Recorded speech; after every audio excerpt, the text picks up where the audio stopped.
Hello everyone, thank you for joining me. Cindy here from CLB Craft Creations, and this is the card project we're making today. It features another one of the new stamp sets called Garden in Bloom. This is probably one of my favorite stamp sets, so you're probably going to be seeing a lot of these. It's the Garden in Bloom. It is a photopolymer set, and it is actually a 3-step stamping, but could also just be 2-step stamping. And that is that there are several steps in order to make the final product. Again, you don't need to do all those steps, but that is the purpose of a 2-step stamp set. So we're going to go ahead and get started. I am going to change this up just a little bit. I'm going to do the So Saffron and then the Blushing Bride. I'm going to actually also add in some Soft Sky. So let's get started. So our card base is a piece of Whisper White, and it is cut at, I just lost all my pieces, at 8.5 by 5.5, and it's scored at 4 1/4 to make our standard card. We have 2 pieces, So Saffron, they're actually both 3 by 3, so a Whisper White piece at 3 by 3 and a So Saffron piece at 3 by 3. So let me get the inks. We can get started. So we'll go ahead and start with the line image stamp with the big flower, and I'm going to use my Memento Tuxedo Black. This can actually go out here for right now, we don't need that. And with the 2-step stamps, there's a little, it's kind of, you probably can't even see that very well, but there's a little triangle or a little extra piece of photopolymer that sticks up there. That's to help you line up your images when you're doing your second step and even third step. So we'll go ahead and get this inked up.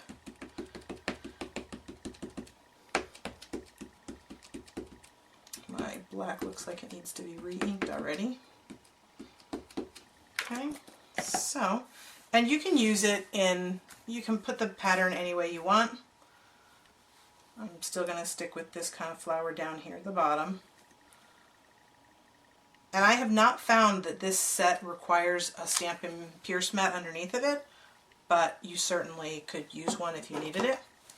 I'm also going to go ahead and do the line images for the flowers. So while I have that, I will go ahead and get this stamped. And you want to make sure that you rotate it around so that the images look a little different. I'll put one up here, and then I'll put another one down here. Okay, so that's my line images for that. And then get the leaves out, which I didn't do.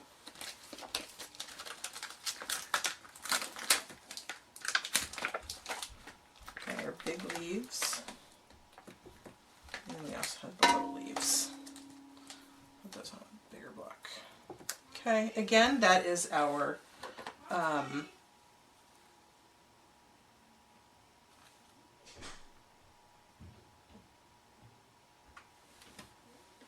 sorry about that, my son was yelling down to me.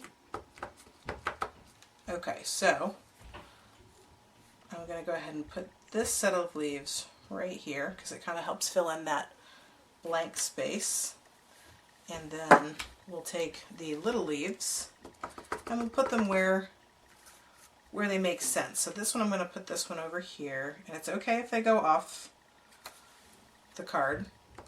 Kind of helps add to the, we'll add this one here. Okay, and then I'll do this one this way. There's no rhyme or reason to how you do them. It's just what you think looks good.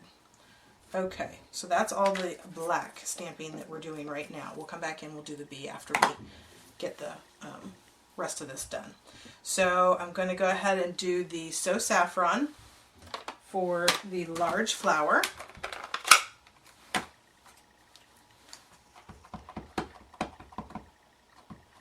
And it is supposed to have that kind of marbled, distressed kind of look, because that way it gives it the the true like watercolor look.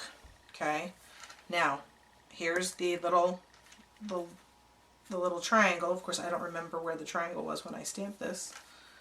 But this one's pretty easy to line up because right here, this set of flowers actually connect. They kind of overlap, just like this set of flowers right here. So I know that it's going to line up right there. And it would help if I actually lined it up properly.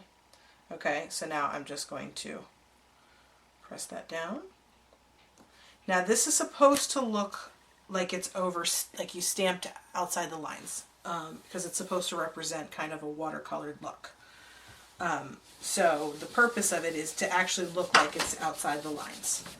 If that's not your style, this is definitely not going to be the stamping technique of your choice. All right, I'm going to go ahead and do the flowers next. So I'm going to do the Blushing Bride. I'm going to do 2 of the Blushing Bride in this flower, and then I'll do 1 in the Soft Sky.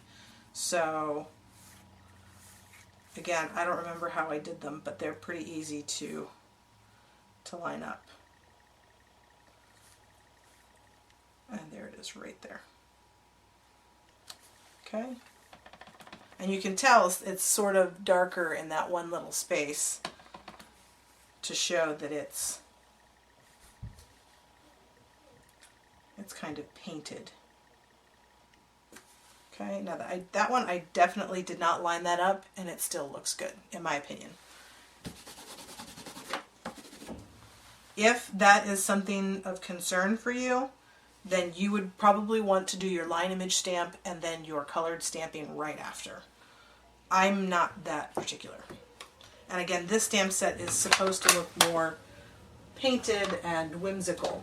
So I'm going to go ahead and do my Soft Sky color.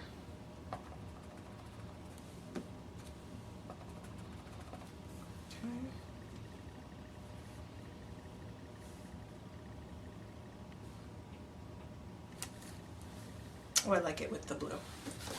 Okay.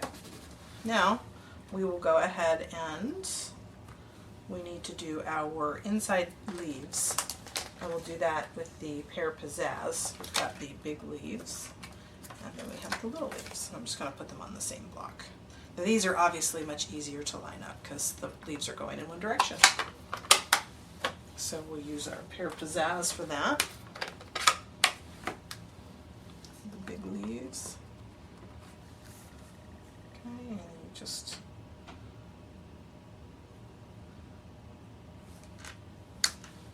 and then I'll do the smaller ones.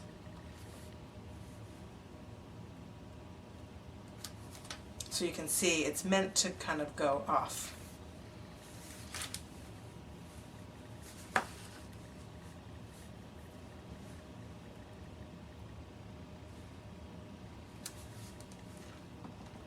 And then our final ones. Voila! This would make a very, very pretty background paper if you wanted to create your own background paper. That would look very nice. Okay. Now, before I attach that to the card, I am going to bring my card base in. And I'm going to go ahead and stamp our B. And he doesn't have a very distinct direction in which to stamp him, so it's your preference. Ink him up in the black ink, and I'm going to put him right here. It probably would have been wise to actually put my So Saffron paper down first, because now, hopefully, oh, okay, good, it still fits. All right. So I'll take my snail. This layer is just laying down. Take my snail.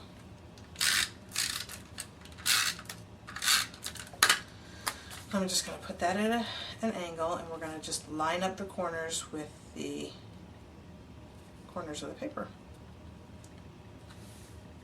And they should go tip to tip. Okay. And need to get the back of my B and do my B. And I'm going to use the So Saffron with that too. You could also actually just use markers and stamp him down. I'm actually going to stamp him off once and then stamp him on. Just because I didn't want it so bright. Okay, so that is that. I'm going to pop our panel up on dimensionals. One in each corner.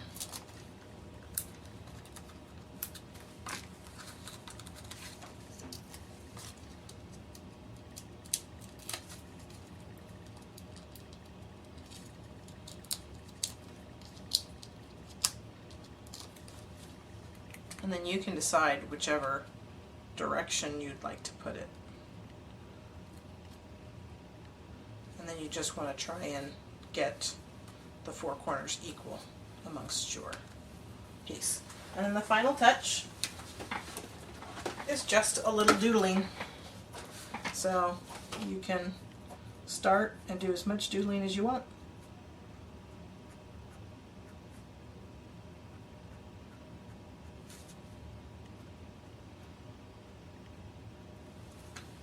There you go.